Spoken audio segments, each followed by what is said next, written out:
Is male superiority, is it confined to an anachronistic corner of our gender, or is it hardwired into the male brain? I think it's much darker than that. I think it's much sinister than that.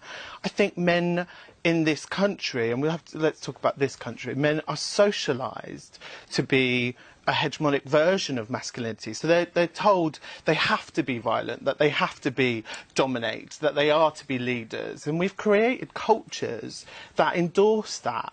And so we're witnessing the effects of that. And I think what's really important to say when we're looking at that short film, which is quite a light-hearted look at some horrific things that have come to light in the last couple of weeks. But this idea that somehow that these have just emerged, that these thoughts have just come out, like women have been telling us for decades this stuff's going on. And so we've got to understand that there's going to be this rage, there is going to be this anger and this backlash, that all of this conversation is about, oh, let's say sorry, oh, you know, oh, my daughters, or yes, it's now time to listen to women. Look, women have been saying this for a long time. Yes, they have. It's disgraceful. They have. It's embarrassing, actually, that we've got like prolific Hollywood film stars who are saying it's now time that we listen to women. Actually, we need to do more than that. You know, like, it would be really easy and in their capacity to be able to sign contracts in which they see the contracts of other women that are playing alongside them and make sure they're being paid the same amount. You don't see any signs of attitudes changing? Is it a generational thing to any degree at all? I think it's far too simplistic. I think my daily experience as a big, fat, queer femme of, like, existing in this world is one of violence, of people taking photographs of me in public space, of trucks veering onto the road so people can shout out expletives at me, of having, like, every day having a series of being ridiculed. In fact, actually, I was on the phone to the non-emergency police line reporting a homophobic hate crime whilst another was taking place to me. That is how much I and other people like me have to deal with. So if we ask if this is generational, no, this is happening. This is actually happening. And what I want us to do is get beyond just saying that, oh, maybe it's just banter, or maybe this is just like what masculinity is about. We've got to start really critiquing this and start looking at it. And I guess that's what I'm trying to do with my artworks around the country, is have conversations that go beyond the echo chamber. You do what you do with your arts. Have you got anything else by way of a solution or the beginnings of an answer to how to make things better from your point of view? Well, that's a difficult question, because, you know, like, how is me, who is, you know, to some extent, like, I am a victim of masculinity in a way because of the aggressions that I put up with on a day-to-day basis. Why is it that, like, us, why is it like queer, trans, non-binary people, why is it us who's got to come up with the theories to be eloquent enough to be able to say, this is how we disable toxic masculinity? Actually, this has got to come from within. Men have got to acknowledge their privilege, and I want them to hand over power, and also I want them to hand over some platform. I'm really up for, like, trying a matriarchy. We've done patriarchy for a long time, hasn't really worked. OK, Michael, what do you think? Because obviously I'm completely enlightened. I don't need to be told about this. I think I've heard a great deal of rubbish in the last few moments. I mean, men are not trained to be dominant and violent. I was trained to obey a woman who was my leader, who was Margaret Thatcher. And in the present world, we have a female... Tories love to do that. We have a female queen, we have a female prime minister. A female queen, a woman who was unelected. We have a female first minister of Scotland. We have a female leader of the Conservative Party in Scotland. We have a female leader of the Labour Party in Scotland. I just don't recognise the picture you're painting at all. You don't recognise the misogynies that we're currently experiencing in the world. I can tell you... And what is more, if there's one thing that has been remarkable about the last 20 years, it has been the emancipation of gay people. We now have gay marriage. We've had... What? Well, we don't have gay marriage? No, we do have what gay What marriage. do you say? You're not saying there's been a transformation? Yeah. I'll tell you what would be a good idea. There hasn't been a transformation. My daily experience. Maybe the woman could talk. Maybe let a woman get a word. What about that? So, you know, This isn't just confined to the movie industry. It is everywhere. I experienced it when I was a kid growing up in Watford, being groped when I was a waitress and when I was working a Saturday job in a computer store, going to the boss and then telling me to just ignore it or avoid the person. And this is about power. I think that every single organisation in the land, every public, private, every political party should be looking at, can women speak out? Who can they go to? Is there a proper process there? And I also do think that it is about women speaking out, but also men saying to some other men, this kind of behaviour isn't acceptable. And we get accused of being prudes and prim and proper if we get angry that someone said something to us, but that's because we never know where it's going to end up. It clearly, you know, my brother, many of his friends and many of my friends are not like that at all, and things are changing, but there's still far too much going on. Okay, Liz, I'm going to have to live up to every possible stereotype and stop you and talk over you and wind up the programme. Let's move on to the issue of transgender rights. Is it your position, Melanie, that we've gone too far in accommodating people who feel their gender identity and their biological sex don't match? Well, I think that anyone who is in a situation of gender confusion should, merit sympathy and understanding. But I also think that we've got ourselves into a situation where there is a body of pressure behind the cause associated with transgender issues, which seeks to basically write biological sex out of the script altogether, to basically say that if I were to say I am a woman, that is somehow causing offence to somebody who is in a state of gender confusion. Now, I don't know what I said. I don't remember. Please don't lie. So, listen, I think you're really pretty and interesting, and I'd kind of like to take you upstairs and totally crush your pussy.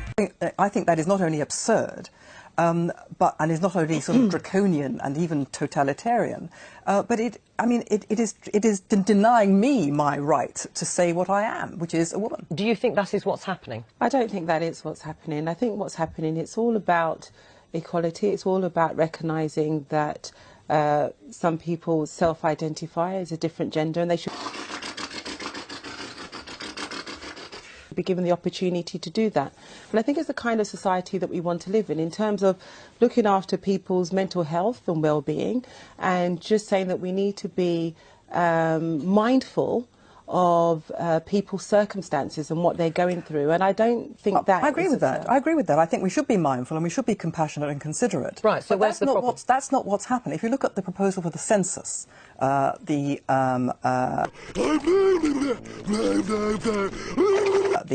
proposal that people should not be required to say whether they're male or female, the proposal, the sort of consultation document says that it was thought to be irrelevant, unacceptable and intrusive to be asking about sex. But the crucial point is this: the option of adding a third choice of other, male, female, other, was considered problematic because it was thought to homogenise trans people and differentiate them from the rest of society. Now, so here you have a situation where, in my view, that's what should happen. If the census people, if people are concerned that transgender people don't find a place in the census questionnaire which simply says, are you male or female, fine, have other. But no, you can't have other, because to have other would somehow cause offence. In which case, I cannot say on the census, I can say on the census that I am a woman, but the census overall will no longer be reliable as the principal source of statistical information about men and women in the country. And isn't that can't be right. Is that a problem for planning, for services going forward, if you cannot have reliable figures about who is the male and who is female, and those that identify as neither? Absolutely, but I mean, I'm not quite sure if this is a concrete proposal. And I think it's about terminology. So as I understand it, having read it, I read it that it wasn't about, they were going to change the language of sex to gender. And so it's not that you'd be denying saying whether you're male or female, or either it would be just changing the language from sex to gender, which I agree with. I think it's important that we understand what the makeup of the country, both in terms of male, female, transgender. It's important that we understand. And I also think it's important to kind of note that ensuring that somebody has their equal rights doesn't take away from anybody else's equal rights. So equality is equality, and that's where we should come from as a base understanding. I mean, clearly, Melanie, as the trans community gets more awareness in the wider community, there are going to be more people, and there are more people now seeking treatment at a relatively young age. Isn't that long overdue? Well, it may well be that there was treatment that such people require that they weren't getting, in which case I'm very glad if they're now getting it. What worries me, however, is that as far as specifically as far as children, for example, are concerned, what is often a passing phase of thinking that you're of the opposite sex, and which passes quite normally, is being medicalised. I got your dick! I'm gonna cut your dick! And these children are having a label hung round their neck, and inappropriate medical intervention is taking place.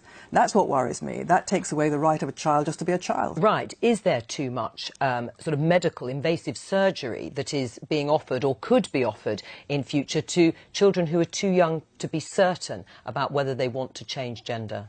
I don't think we're anywhere sort of near that point at the moment. I think the Gender Recognition and Equality Act 2010 needs to be updated. I think that it's too simplistic to say that it's just a passing phase. And as I said, I think we have to be mindful in regards to how people feel and the journey that they're going through in terms of their sexuality, and how we talk about it, how we address those situations has to be done with care and compassion every time we have a conversation about it. Right. So, do you think people who are uncomfortable with or sceptical about this issue, who may say it is a passing phase or there's just too much noise around transgender or gender issues in general, do you think some of that is transphobic in your mind? I think that every time we get to a point where we're talking about somebody else's equality rights, there's an uproar. When it's about women, there's an uproar. When it's about black people, people of colour, there's an uproar. Now it's about transgender people, there's an uproar. And I really think we just need to take it, as I say, with care and compassion as we talk about these issues, as we talk about the act that's coming before Parliament, and we make sure that everyone feels comfortable talking about where they are in themselves. Right, Melanie? Well, the only people who won't feel comfortable are people who are likely to be called transphobic if they say they are men or women. And if they say that certain people are men or women, if somebody gives birth, it's not a pregnant person, it's a pregnant woman. That person who says it's a pregnant woman is likely to be called transphobic, and as we saw with the case of Germaine Greer, is likely to be howled off the stage. This is a weapon for a very authoritarian, very intolerant set of attitudes masquerading as compassion. All right, we're going to leave it there because... Oh, yeah! Oh, yeah! Oh, yeah!